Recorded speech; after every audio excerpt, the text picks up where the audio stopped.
Okay, we're back now. We're saved a point there so we can come back if this goes wrong. And we'll keep Palagino just for us now because Welcome back. she could be useful. Please, go ahead.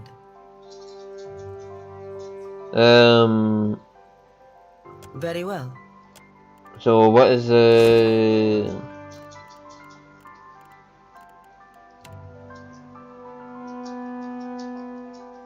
well, I just have to go upstairs.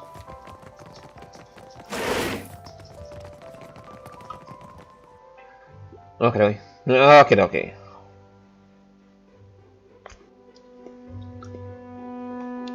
My personal thing is I think he's an idiot, but I'd rather have him at the helm because it'll be easier for Palagino once we fuck them all over and go to Ukaizo if she's got a friend who owes her one. I'd like to get us underway. Director Castle's office is nearly unrecognisable through the milling crush of bodies. The chamber is suffocatingly warm and several occupants jostle for a place beside the window. To a one, the people around you are dressed in rich fabrics or else occasional piece of armour. Few of them look especially pleased to be here. Despite the cacophony that greets you when you arrive, the quiet descends swiftly upon the room upon the bearer's hand gesture of the man now standing behind the desk. The Cantanegese, a title by Nero, the son of the Duke Esperanto, Count of Necese, right. Gaze sweeps across the room, eventually settling on you. I see you have wasted little time in involving yourself, Lord. Director Castle, Governor Alvari, you are both here? Indeed, Your Excellency. Yes, Your Excellency. And this is to be your witness? A moment, Nero. Is that not Pelagina Mesrai? Have we brought one exile to welcome the other? The jeering question kicks off their smarter and light laughter around the room. Duke Remasi, maestras and mestres. I am here to assist in these proceedings, nothing more. Most esteemed guests, this is the Watcher of Cad Nua. We were sorry to hear of Cad Nui's fall, Lord. How interesting to find you here. You have my sympathies. I plan to rebuild my stronghold someday. Fishing for the necessary contributions, are you? Let us begin. If the clerks will attend the roll. Albina Carnetto, Duke Remasi Storanzo Miscelona, the Archmage. Devils take your role, Nero. This isn't the Songretta Ducala. We are all here. Let's get this over with. Who's Archmage? They may not be violent, but these fine people are all ruthless in their own way. The roads they took to reach this room are littered with their enemies. If this goes badly, at least there's enough wealth in this room to cover our funeral expenses several times over. Very well. Then let me extend my sincerest thanks to our shareholders in attendance.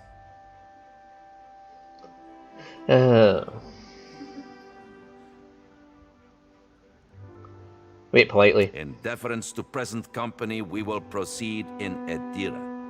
Director Castor, you stand accused of nothing less than gross incompetence, mismanaging of resources, willful deceit, grave charges all. We have examined the evidence available to us. The numbers are not in your favor, Director, but you will have the opportunity to explain yourself. Now, Alvari. Agrasima, Your Excellency. Esteemed Council, I bear Maestro Castle no ill will. We have always treated one another with great respect, but his time is past. I put it plain, the company is bleeding resources. We have identified numerous sources of Adra, and yet, how much of it ever reaches the Republics? The expedition to Pococahara was but the latest failure. Trained workers and supplies gone, and for nothing. I was able to restore the Ardra vein, it can still be harvested. You mean to say that the vein was secured in the end? Well, that is... yes, Your Excellency, but... A strange argument. We are concerned with results, Alvari. As far as I can see, the expedition was a success. I have more, Your Excellency. Your coin, lords and ladies, where has it gone all this while? Not to mines and industry, no. The director has spent the bulk of it on frivolous experiments. That is absurd. Animancy research has gotten us where we are today. Okay. Precisely. Enough, Alvari. Watcher, you have had some involvement in these experiments. Do you have anything to add?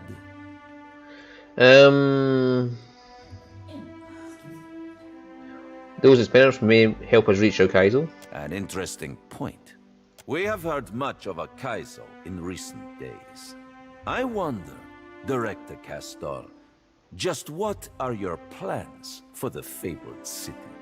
Ukaizo holds an enormous quantity of a luminous Adra. Our research has already yielded results. If we can establish an outpost there, then if we take this opportunity, we can accomplish far more than we initially believed. I could make you rich, lords and ladies, beyond your wildest dreams. Ah, you may be rich in a century or two. Have you that long to wait? Some of you perhaps, but all? Dreams are all Castle has to offer. We have scores of Adra sites mapped to detail. Why not focus our efforts there? Castle risks your fortune on illusions. That is true. We have mapped these deposits for years. The closer we travel to Andra's mortar, the denser the deposits. Even Alvari knows this. There's a network at Adra at Okaizo, that's why Aelphus is going there. Much to my dismay, I can no longer dismiss that statement out of hand as lunacy. Even if there is Adra past the mortar, let us grind down the whole of it and be done with the place. Or will the Songreta war against the natives and sea monsters for the next 100 years? I believe the case before us is quite clear. Alvari, have you anything further to add? See, they're never getting to Okaizo anyway, so fuck him. I may as well tell him it's there. Castle quakes before his desk, he raises trembling fingers to remove his spectacles, wipe them on his cravat. My lords, ladies, our enemies will make for Okaizo in short order. The Valiant Trading Company must be ready. It needs decisive, effective leadership, now more than ever. With the Watcher's aid, we have the opportunity to claim an overwhelming victory. One that will carry us all into the history books. Who said I made you, bitch? See, her personality I don't like. Castal, while he's an ass, is at least trying to help people. Whereas she is just a glory and fame person. Assuming he means to help us. We will see, won't we? You have heard all the accusations against you. Castal, any final words? Everything I do to help the company. You know this. 2 years ago, you entrusted me to establish the Luminous Adra trade. I will continue to serve you, dutifully, and to my best ability. I know now that Alvari has hungered after my position for years, just as she will hunt after yours if you allow her to rise. She would cast Margaret off her throne if she could. Besides you, Alvari smiles. Palagina, this is Castal's last chance. Maestras and mestres, Come on, Palagina. I cannot deny that Director Castal has jeopardized the company's interests in the Deadfire. But his ambitions align with those of the Republic's. Such ambitions carry risk, but they also bring the potential for your company, for our republics to become the uncontested leaders of the world to come. I am speaking of more than gold, more than prestige. Success will bring the power to shape the future as you imagine it could be. No, as the people in this room cannot yet imagine it could be. The Cantor raises his brows and tips his head slightly in mute approval. Around the room you spot several investors nodding as well. You inspire much loyalty, Castor. If only it were so amongst your own peers. It is time. let us put the matter of Castol's dismissal to a vote. All in favor? Around the room, only a scant few hands rise. As the seconds tick past, the silence is broken only by a dutiful scribbling of clerks. It becomes clear that the majority favours Castol. Castol keeps his gaze fixed upon the floor, wringing his hands. Nearby, Alvari has gone still with shock, her mouth parts, gaping wordlessly. She turns a horrified look upon the Canta. You have overreached, Alvari. And the Songreta does not take kindly to being called away from our business to indulge your schemes. Sate your ambitions in the living lands. Lueva Alvari, I hereby strip you of your rank and title, and pronounce you exiled from the Valian Trading Company and the Valian Republics by order of the Songreta Mea Compressa. This is a serious mistake. You can't do this to me. I believe they can, they've got lots of swords. I believe that brings this meeting to a close. Agrasima Watcher. Director Castol seems to be in a state of some shock. He's still staring at the doors. He turns to you, just that old jerk when you approach. I must see the shareholders out, but please, let us speak afterwards. Right, okay. The living lands. Poor Alvari. I cannot stop thinking on it. How easily it might have been my fate. All my achievements gone in an instant. Well, she brought it on herself, didn't she? The members of the Songreta, they are not to be taken lightly. Just remember that you owe me one, Castol. It will be very difficult to forget. Well, I am still director, and our ambitions have not changed. We move forward. The council wishes for results, so we will give them results. I want that when we go to a Ukaizo without you, I want you to remember I helped you, so you'll help Palutena. The Royal Deadfire Company will not sit idly by while we claim Ukaizo. If we set out now, they will do everything in their power to stop us. So, we know the threat that the Royal Deadfire Company poses. We must strike first. The Royal Deadfire Company has a primary powder house in the Brass Citadel. The bulk of their powder is stored there, and from there delivered to the greater portion of the ships of the Royal Fleet. Destroying that powder house would make for a crippling blow against the fleet. Enough to make an occupation of the Deadfire seem little better than a fever dream. Of course, the building is very well defended. You cannot simply walk inside.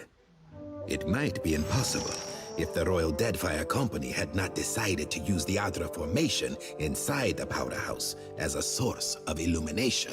With Alet's machines and your talents, walls are little obstacle. Yeah, so you kill all those people to secure your victory? Hard choices, Watcher, are what being director is all about. You know the things we've done to get here. I can see no other path forward. No, this is monstrous. It is, and our enemies will do the same given the chance. Please, Watcher, we have come too far to stop now. Ought we to stand aside while other forces take Ukaizo for themselves? Alet waits for you at the spire. I trust you to do what is necessary.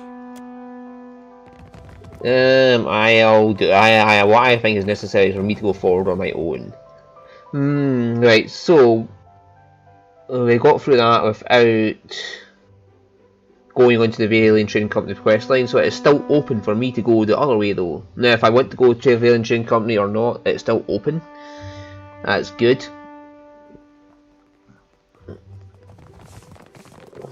So can I deal with Ildus and Ferrante the same way? I also want to go to the fucking Seeker Slayer Survivor, but halfway through an episode, I'll go do the stuff of talking to the steward.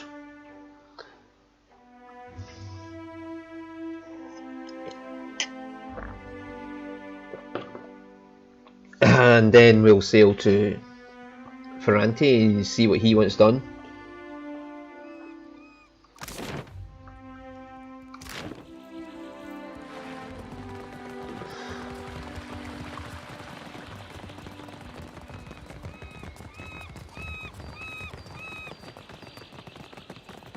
Oh, hang on. I think I've done everything, so I think that's everything I can do now, side quest wise. There's nothing left for me to do, apart from the Forgotten Sanctum. And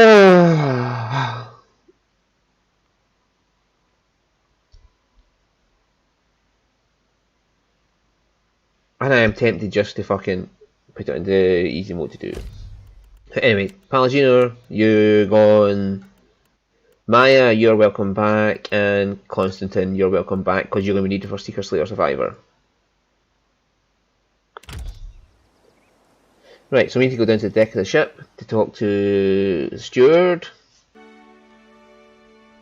Yeah, so we went Maya as a ranger, and we went. I'm debating whether to just hire that adventurer and replace Maya with the adventurer that would be a paladin ranger, because that would be so fucking cool. I love a virtual tank. Vela, where are you? Where's Vela? There she is. Taku, do you get hungry when you're a shark? I get very hungry, dear one. Hard work speeds up the appetite. But not little Orlans. Child, when I am a shark, it means you are the safest little Orlan in the Deadfire. I love you, Tikehu. I love you. You look after my little girl.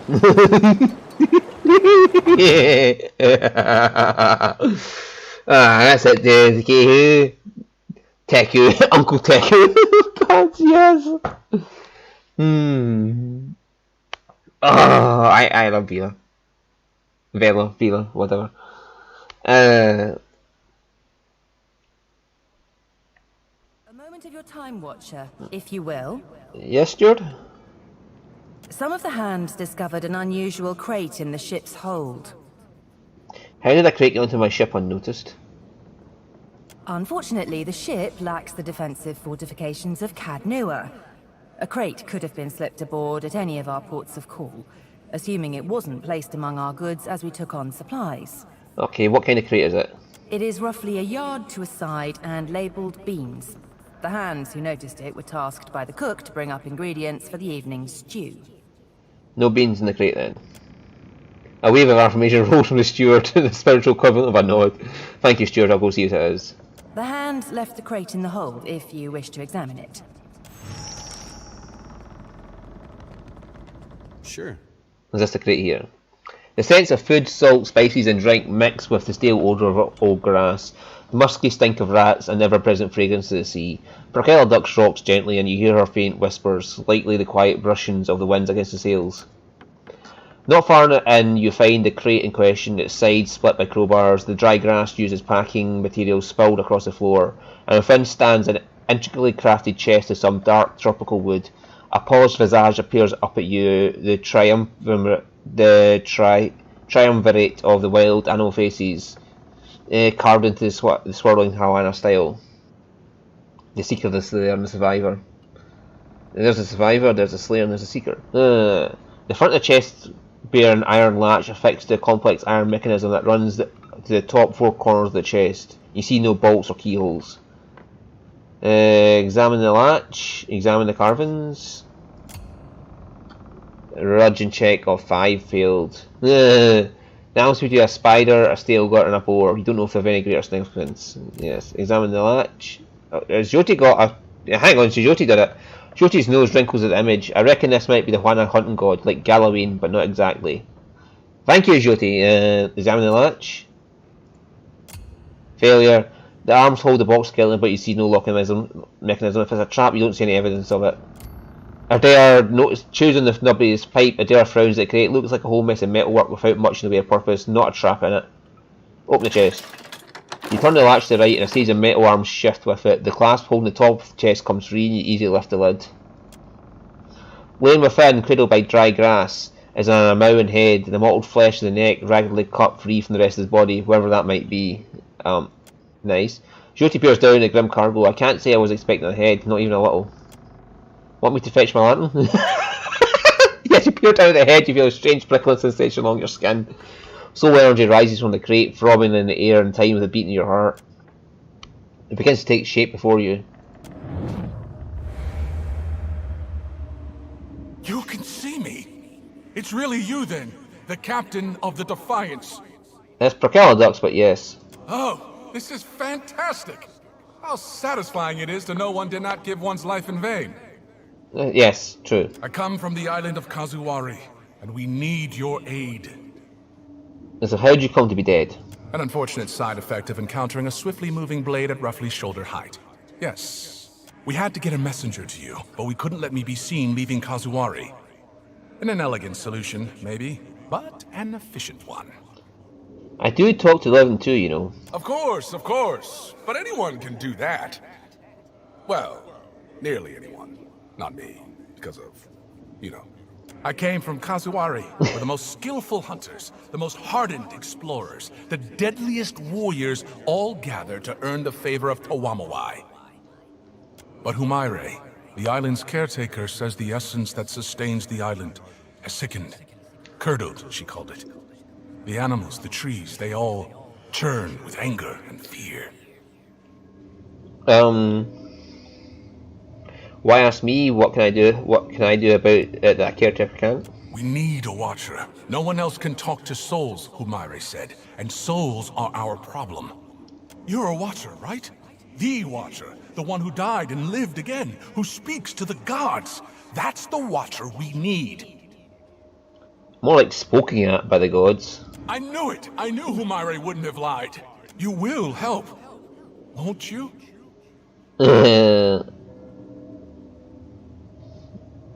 You mentioned to my highest favor. I could use a little divine favor. The favor comes in many forms, all of them wondrous. Tawamawai is very generous to the strongest among us. Yes, Galloween. Speak to Humaire at Kazuwari, Watcher. She'll be able to better explain the situation than I am. Where is Kazuwari? Kazuwari's a huge island west of Hasango. It's pretty hard to miss, what with the high cliffs and waterfalls. There's one thing you should know. The faces of the hunt jealously control who enters and leaves the island. But there's a waterfall on the southern side of the island that will allow you to sneak in, so long as you're circumspect. I guess you should also know, the island's residents might not take too kindly to your presence if you're found. They're, prickly bunch. But I'm sure that won't be a problem for you.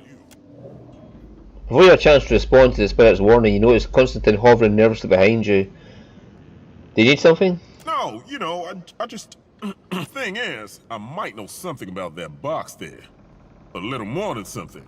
All I'm saying is, maybe you don't want to touch it. Maybe we tie a big rock to it and throw it overboard. Right now.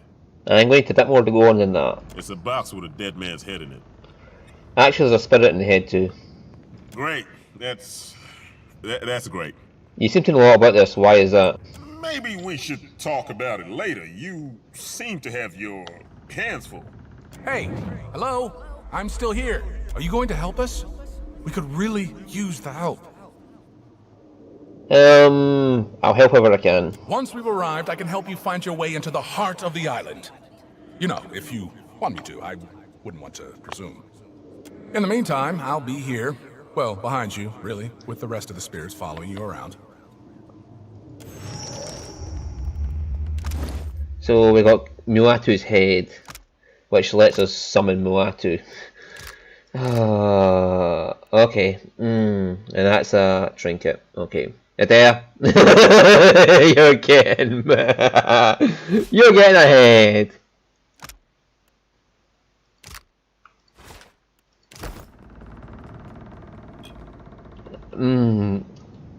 You're not getting head, you're getting a head, just to be clear here. Oops. I could have worried that better, couldn't I? Let's go see Ferrante. Where's my Vela? Where's my Vela? Vela! Oh, that was cute when she was talking to Teku, she's calling him as well.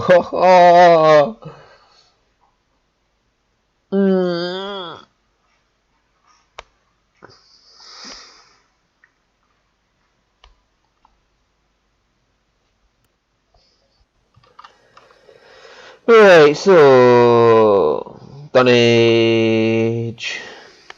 Choo-choo! Presiding the fate of Ahildis. And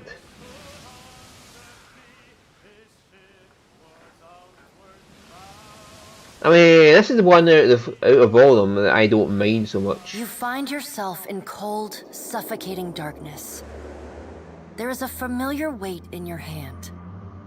A lantern. It sputters to life, and the world shifts into focus. A staircase spirals endlessly below you. With nowhere else to go, you start down. Oh, this is Galloway saying hi. A wave of blistering heat hits you. Then a sea salt wind. Divine voices boom and screech. Their words shake the platform beneath you, shake the very air around you. The gods are fighting. Lay your blame elsewhere, Wodica. I won't suffer your arguments any longer. Mogren looms large before you, an accusing finger leveled at the melted visage of Wodica. Wodica screws her mouth into a sneer. You fool! If only we had attacked him when I first proposed it. Accusations drip bitter as bile from her tongue.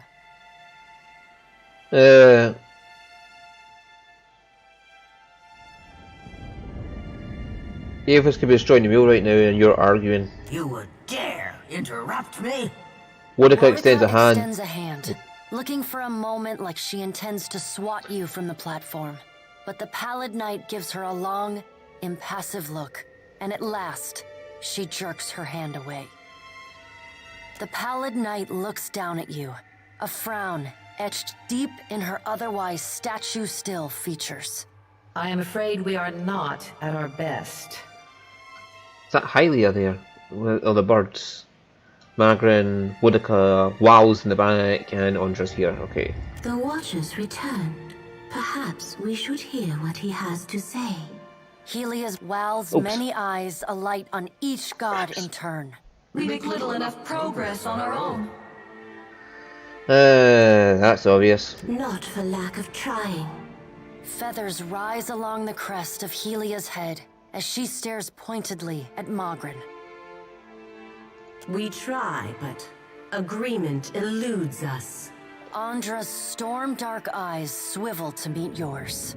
Is there nothing we can do? Mogren glances at the pallid knight from the corner of her eye.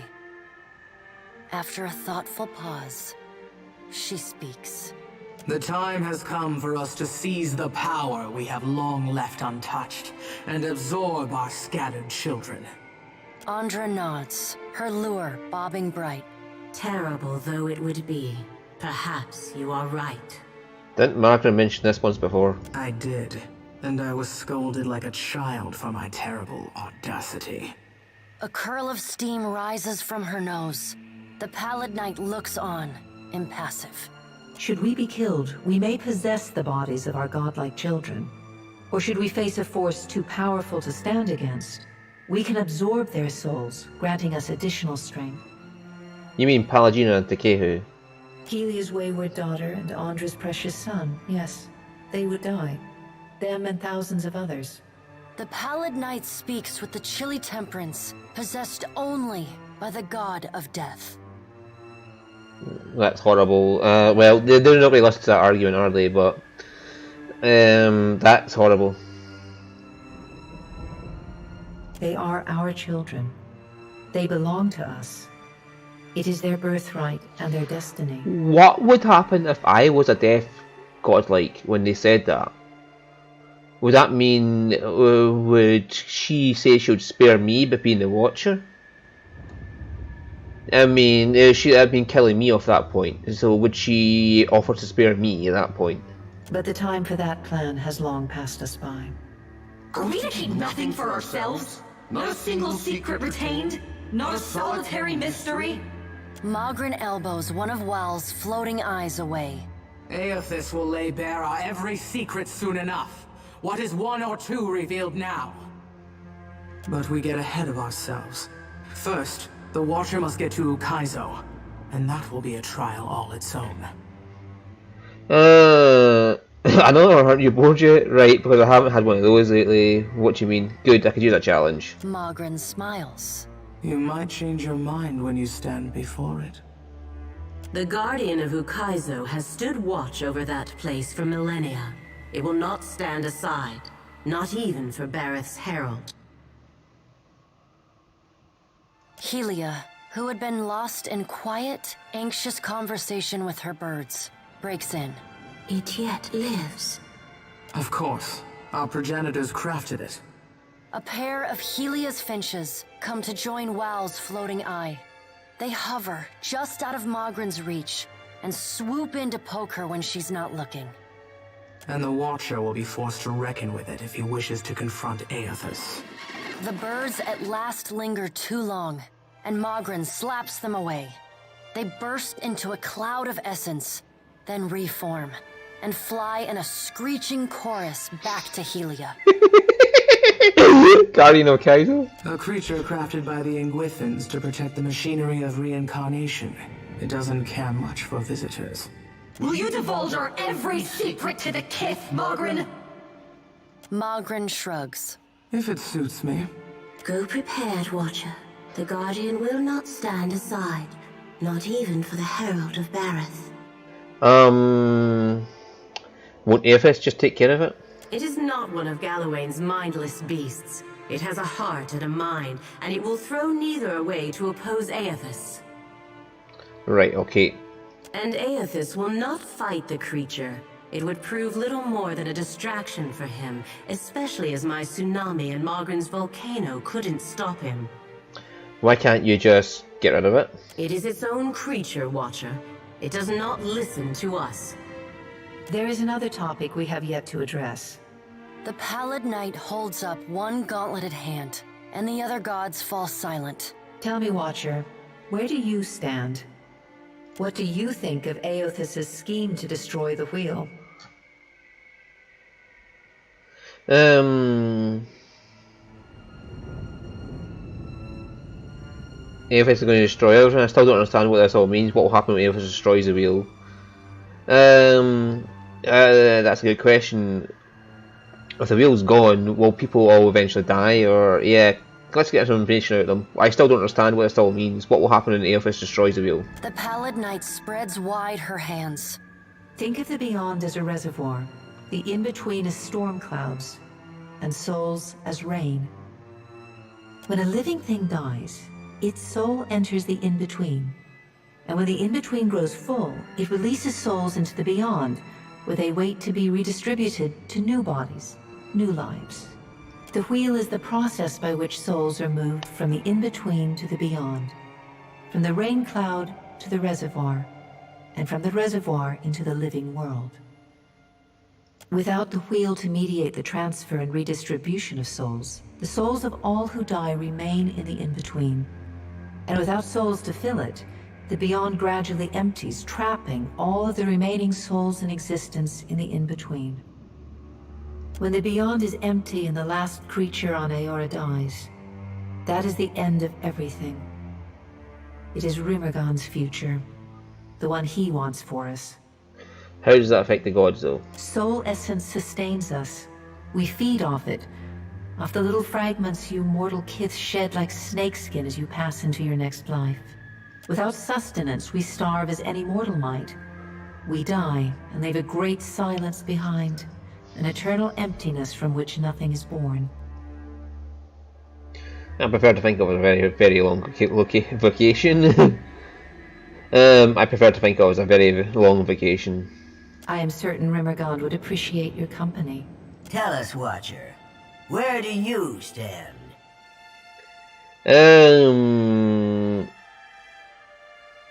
Well, if the gods' guidance might survive whatever his plans, no. It's a long time coming. Careful finding what bunch of frauds you are. No, I'm not saying that to them. Like I said, as long as they do their job.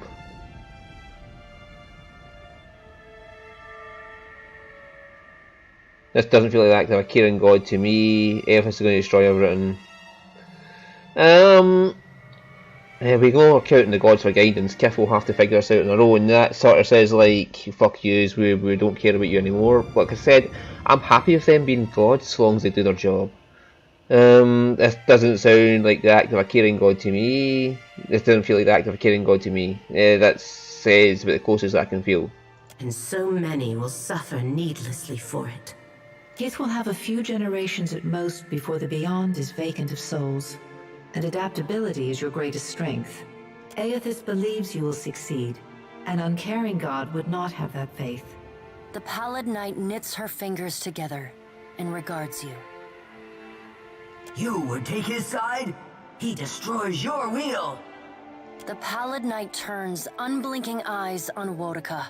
Put aside your childish notion of sides and open your eyes. You are made blind by your rage. Aethys loves the mortals more than any of us. He has always been their greatest champion. He believes Kith will rise to his challenge. I am not so sure, but I look forward to watching them try. How did Aethys fool you all? You're the most powerful beings in the Order. He found our blind spot and exploited it admirably. By the time we even had a hint of what it was he intended, it was already too late to stop him. If we still had our bodies, we could oppose him. Wodika balls her bony hands into fists and glares long at Andra. Do not lay your blame on me. We set them aside after I killed Abaddon, it is true, but you did not fight the decision then. She turns her back on Wodika then, and looks instead to the Pallid Knight. What if Aethys is right, and Kith succeed in rebuilding the wheel? What then? We'll learn and grow as Aethys intends. We'll remake the world without you in it. Don't worry, there was a place for the gods in the Order. I don't know, but aren't you curious to find out?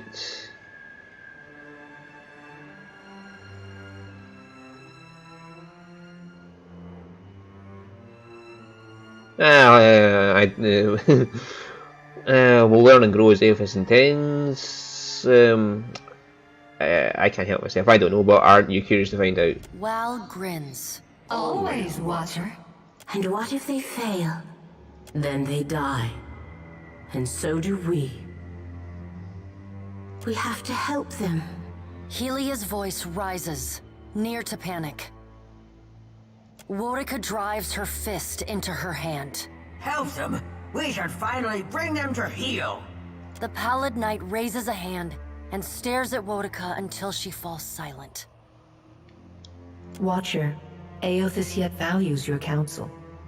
The Pallid Knight's eyes bore into yours. An impassioned plea from the Hound of Aethys may still temper his actions.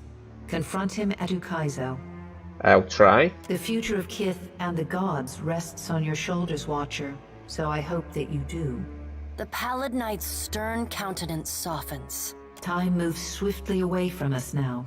The Pallid Knight spreads her hands before her. Go, Watcher. Do what you must. The edges of your vision begin to dim. Like a sun setting, twilight encroaches on your mind. Wait, what happens if I fail to convince Aethys of anything? You will not fail. Thank you. The Pallid Knight conjures a blinding white light in her palm that swiftly grows to engulf the room. Then, the crack of thunder rends the air, and you feel the floor drop out beneath you. You come to flat on your back, staring at an all too familiar ceiling. Alone, once again.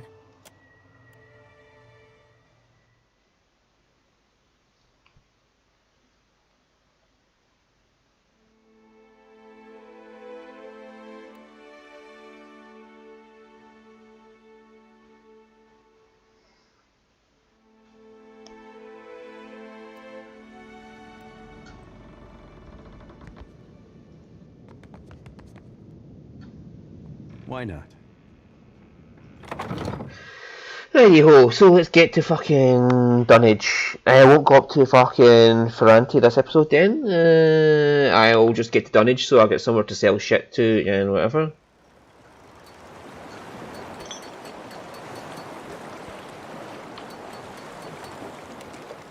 I get the feeling Vela was supposed to say something to me at that point when I woke up. But her lines are bugged out and she can't say them. Even though it's confirmed that she's supposed to have lines to talk to you about things, they still haven't fixed that bug, which is annoying. I wish somebody would mod it, and that's one mod I would use. And let's get to Dunnage.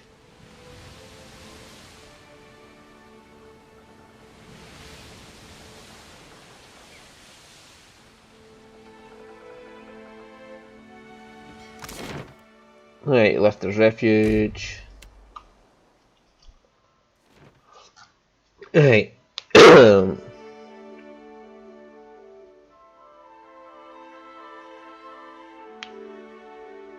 I'll get myself to the fucking merchant first, so that way, if there's anything I'm going to encounter along the way, I'll encounter it on camera. Hello, Adita.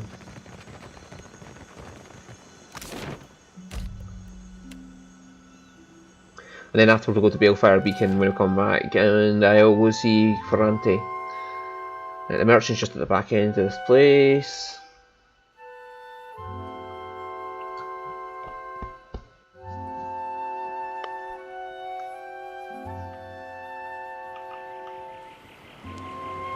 There's one there. The one I want is there. Oh, and I need to fix.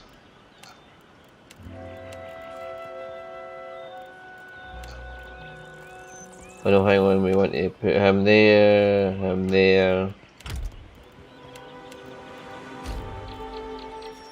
And he gets put out of place again. There we go. And there we go. I'll end episode there.